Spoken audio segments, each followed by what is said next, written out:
we have a lot of books to discuss in this video because I did not do a August wrap up. So I'm going to do August and September in one video in this video. Talk about all the books that I read in August and September because August wasn't my best reading month, so I didn't do a dedicated video for it. I just didn't feel like I had enough to talk about, but now that we can combine them, I finally feel like I have enough books to talk about. So we're gonna just discuss all the books that I read. I will point out that I have just been in my audiobook era. Like, that's where I'm getting the majority of my reading in, is all of my audiobooks. So just a fair warning, a lot of these are gonna be audiobooks. I do have a few physical, not that many, and then one Kindle book that I read, which is crazy. Usually I read more, but I did read some of my physical books on my Kindle, of course.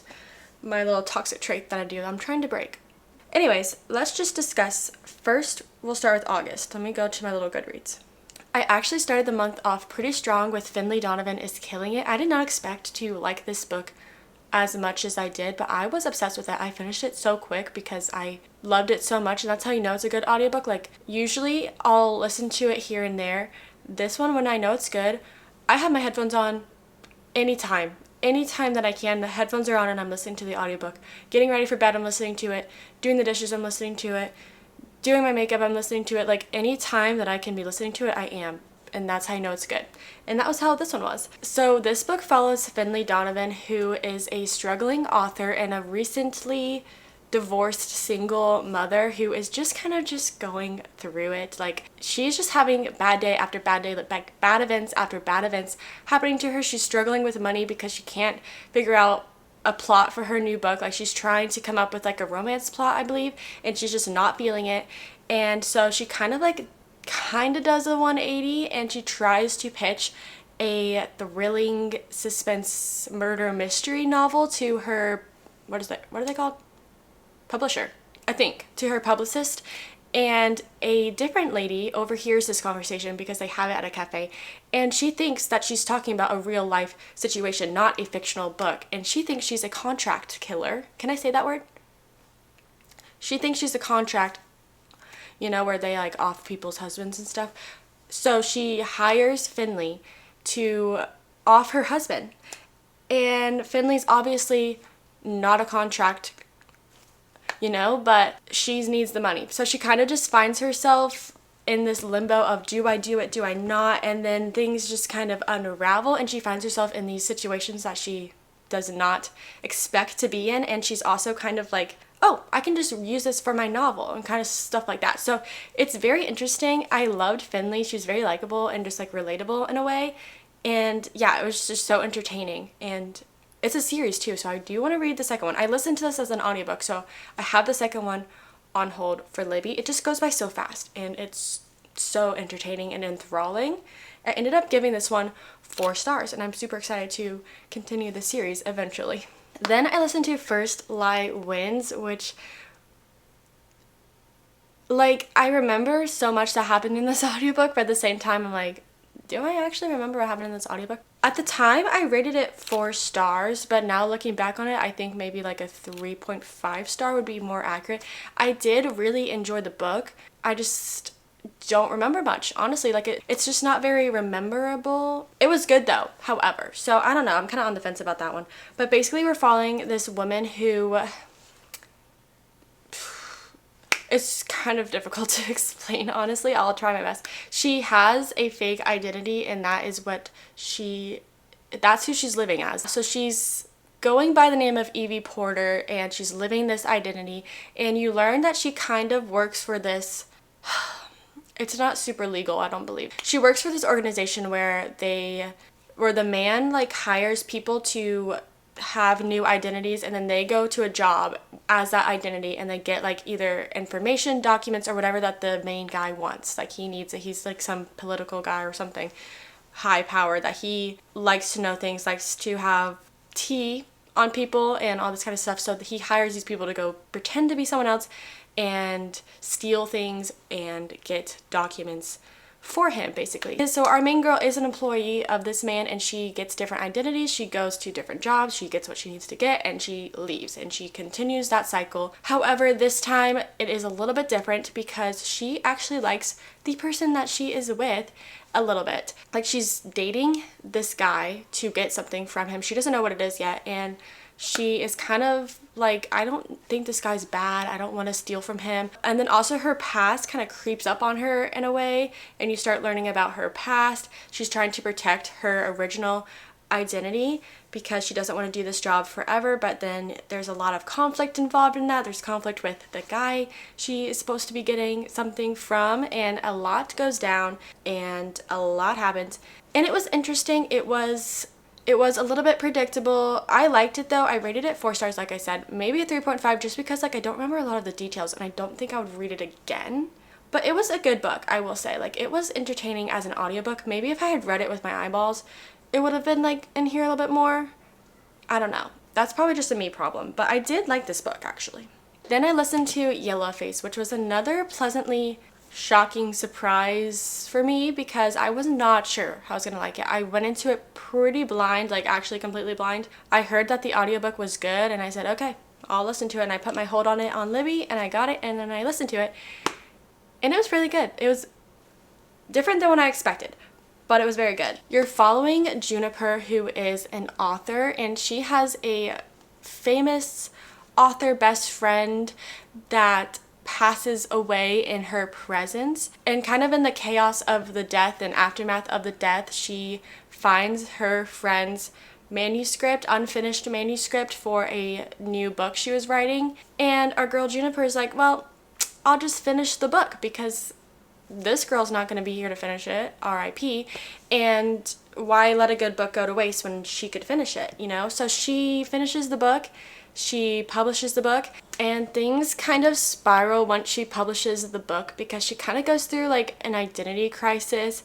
and tries to basically be her best friend that has passed away. So the book is like a historic retelling, so she kind of just lets the world believe that she is Asian because the book is based off of like Asian history, and she just kind of takes on this new persona, new identity, and doesn't really tell anyone about it, and she doesn't tell anyone that the manuscript wasn't hers initially, and it's just very interesting. It's a very good story with a lot of heavier themes and big statements. It just has a lot of commentary, which I really enjoyed, and I liked how it was like a little bit of a deeper meaning, and it had a little bit of a mystery aspect to it as well. So I really enjoyed it. I liked the audiobook. I gave it 4 stars, so I definitely would give it a try. It's definitely different than anything I usually read, but I really liked it.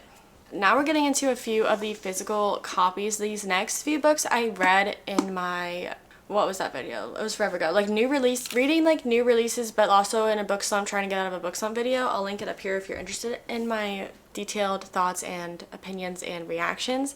But I started with Leather and Lark, which I switched to the audiobook about maybe 50 or 40% into this book, but I still have the physical copy because I started with a physical copy. I did not like this book. If you watch that video, you know that already. I'm not going to ramble too much about this one because I simply did not enjoy it, and I don't want to like super harp on it because I know it is some people's cup of tea. Personally, I'm not that much of a dark romance girly. I really have to like the plot and the romance to be invested in a dark romance.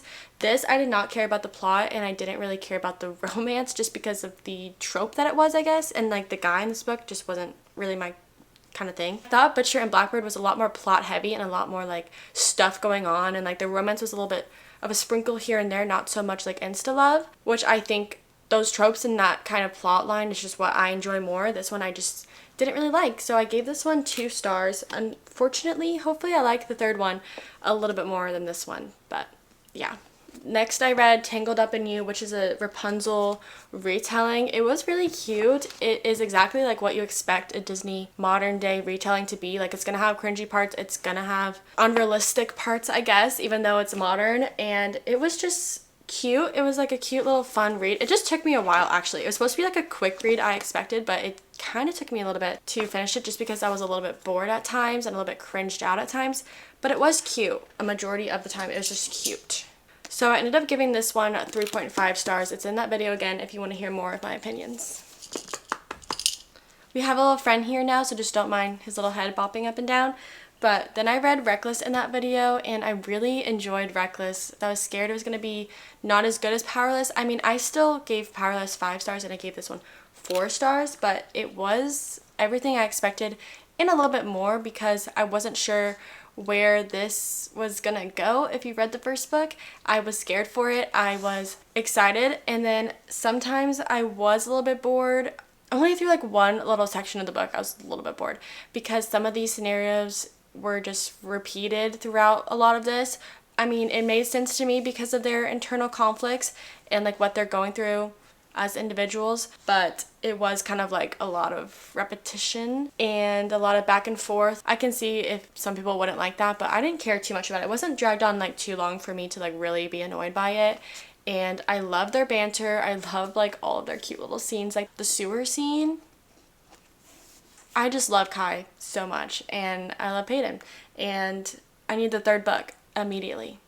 Then I read Fall I Want, which was a Kindle Unlimited book. It was a cozy little fall small town romance. It was pretty much just a Hallmark movie and a book with a lot of spice. So be warned if you want to read that. It is not always my favorite thing, especially when I feel like it's insta-love. I just don't care about the romance anymore, and this one kind of felt like that. But it was like really, really cute, and the vibes were perfect. If the romance was different, I would have absolutely loved this book. It was just, I did not care for the romance, which is a big part of this book, but the small town little cozy creek, literally called Cozy Creek, cozy coffee, like that was adorable. Basically, we're following Autumn, who lives in Cozy Creek. She works at Cozy Coffee. She has this perfectly cozy life, but she has no romance in her life. She just recently ended a relationship that was a little bit toxic for her, and everyone in town's like, when are you gonna get a boyfriend? When are you gonna get a boyfriend? Like blah blah blah. And then you meet the guy who I don't remember the name of. I'm terrible at names. You meet him, and he is a billionaire. So it is a billionaire romance. And he comes down to Cozy Creek, and he meets Autumn, and they immediately have that spark I was talking about. And then they decide to become friends, and it kind of evolves from there. And you see them do like a lot of fall activities, which was really cute. It was cute, just not like my kind of thing, which is like my fault. I didn't do the research on the tropes before. I usually like to just go in blind, so I ended up giving this one 3 stars. If you're looking for just like a cozy fall read with those tropes in it, you would absolutely love this. Then I finished Bright Young Woman as an audiobook. This one I was kind of confused, because I was under the impression that it was like, it is based off of a true story, but I thought it was like actual true people and true experiences, but it's not, I realized later on. Okay, let me explain it. You're following the perspective of a sorority girl from Florida State University at the time where Ted Bundy had come and attacked girls in their sorority house.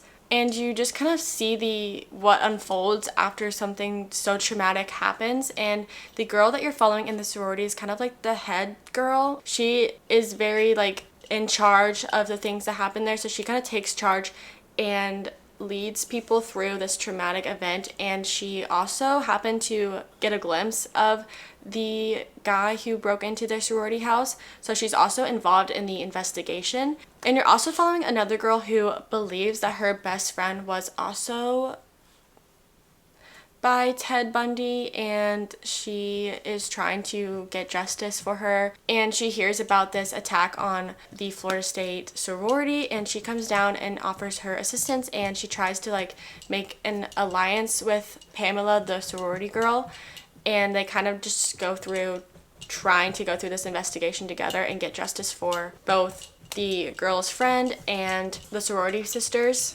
So like I said, it is based off of the true events that took place during Ted Bundy's unfortunate time. However, the fictional part is the point of view of the 2 people that we get. It's like very fictionalized, which was kind of confusing for me, and the back and forth timelines were also a little bit confusing for me, so I was a little bit lost at some points.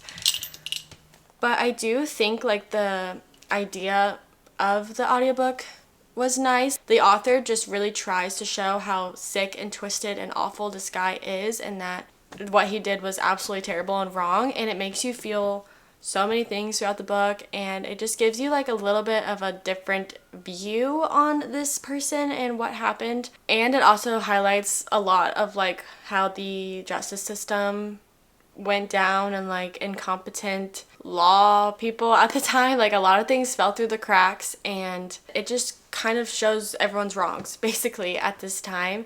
And it really is more empowering for the women involved in this novel, and I liked the book. It was just, like I said, a little bit confusing and hard to follow at times. I ended up giving it 3.5 stars though, and I do think you should read it. It's very eye-opening.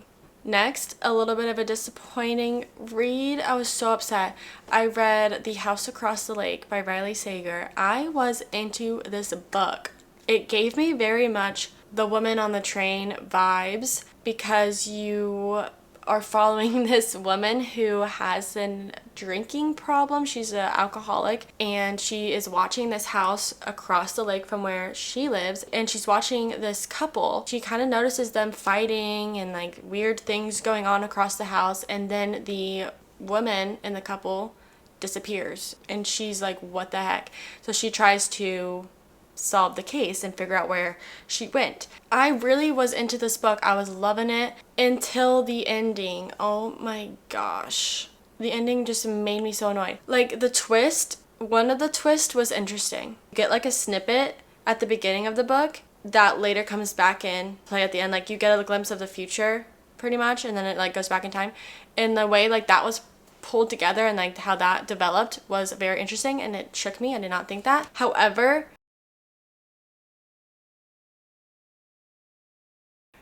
there is a little bit of a paranormal vibe to the book, which I didn't like. I don't like that in books, and I just think it was creepy, and it's just not for me. I don't know how else to explain it. I just don't like it. The whole ending was super dragged out. It was a lot of back and forth, and I just was bored. So unfortunately, I ended up giving it 2 stars. I just didn't like I said, the whole ending, which for me is like a big part in my rating for a thriller and a mystery. Like, you need to get me at the end and I need to enjoy the ending. I really would love to know if all of Riley Sager's books have like a paranormal vibe to them, because if so, I will not be continuing, because I do have some other books by them on my hold for Libby. So please let me know if they're all like that, or if it's just like a one-off. I don't know, because I really need to know if I should continue with their books. If they're all going to be like that, then I don't think they're for me. But it was a good book. If you don't mind that kind of stuff, you would love it. Like, the twist got me still, like, very much. So you would love it, but it's not for me. I never said when we moved into September, but I probably wrote it on the screen. But by the way, we're in September. Then I picked up Caral, which was kind of like a random read for me. I mean, it's been on my TBR, like in my mind for like a while. Like, I've been wanting to read it, and just all of a sudden I was like, I feel like reading that. And then I just picked it up and read it. I was pleasantly surprised by this. I really enjoyed it. I didn't expect to enjoy it as much as I did. I almost gave it 5 stars, but I ended up giving it 4 stars because I guess just like the ending wasn't exactly what I expected, and I kind of wanted it to be a little bit darker, which I don't know what that says about me. You're following 2 sisters, Scarlett and Donatella, and Scarlett has always wanted to go to Caral, which is an event that happens once a year. It's like a game, and Legend, who is the host of Caral, has magic powers, and he kind of makes this magical game, and then whoever wins at the end gets a really special prize. And Scarlett has always wanted to go, and she has written to Legend every year since she was like 12 or something, and she keeps asking him to bring Caral to where she lives, because they travel and it's only once a year, and she really wants it to come to where she lives because she can't go anywhere else. And then one day she writes to him and says, oh, never mind, I don't need you to come here anymore because I'm actually getting married, so this will be my last letter to you, and yeah, I'm getting married, so you don't need to come. And then lo and behold, Legend writes back and is like, hey, you and your fiance and your sister can come to Caral this year. I'm hosting it at this place and you're invited. And Scarlett is very hesitant to go, but Donatella's like, we're going. So Donatella basically makes Scarlett go, and then they go to Caral, and things just unravel from there. The whole thing about Caral is that you need to remember it's just a game, And I'm just going to leave you there because I think it's better to go into it a little bit more blind and you just kind of discover for yourself what's to come. But I really liked it. I was hooked. I was reading it really fast. I needed to know what happened, and there's also a little bit of romance in here. Just the vibes of this was so great. Magical, whimsical, a little dark, and perfect for this time of year. The last book I read in September was The Teacher by Frida McFadden. I listened to this one on Libby as an audiobook. This one, I am like this. I want to love it, but I also kind of have to not like it just because of the content and things that happen in this book. So it's literally, I'm like, ugh. The twist got me. I mean, Frida always gets me. Just the content was just not my kind of thing. It was very disturbing, and I was disgusted, So you actually get 2 point of views in this book. One of them is a teacher who teaches math at a high school, and she has a husband who also teaches at the same high school, and he teaches English. I don't know why I decided to tell you what they teach. It's not really that relevant, but I thought you'd want to know. So they both teach at a high school, and they kind of are going through a rough patch. But from the outside looking in, you would think they have a perfect marriage and a perfect life. They both seem happy, but there's some underlying things going on. And then you also follow Addie, who is a student at the high school that the 2 teachers teach at. And you kind of find out that she's been involved with a teacher in the past, and it actually got him fired. And then from some people's perspectives, they're no, he would never do that. Addie's crazy, she's lying. Some people are no, he is like that, she's telling the truth. And so you just never really know what to believe, and then things just start unfolding, and again, you are kind of unsure of what to believe. And then when you are sure what to believe, you're oh. And it's just very dark and thrilling and kind of gross. And then the ending,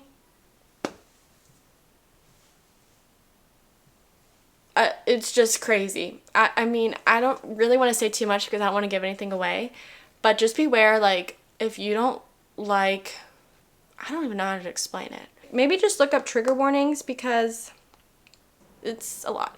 And I ended up giving that one 3 stars. Yeah, 3 stars. I was very entertained, but very disgusted, to say the least. So, again, I don't know. I still feel indifferent about it. It's fictional. It's fictional. I can say I'm entertained. I was entertained, but I don't feel right about it. So those are all the books that I read in August and September. We had a few good ones, a few not so good ones, and a lot of audiobooks. So I hope you enjoyed watching this video. I know it was kind of a long one. Thank you so much for watching, and I hope you got either some recommendations, or if you've read any of these, please let me know your thoughts and we can talk about it. And thank you so much for watching, and I'll see you very, very soon in my next video.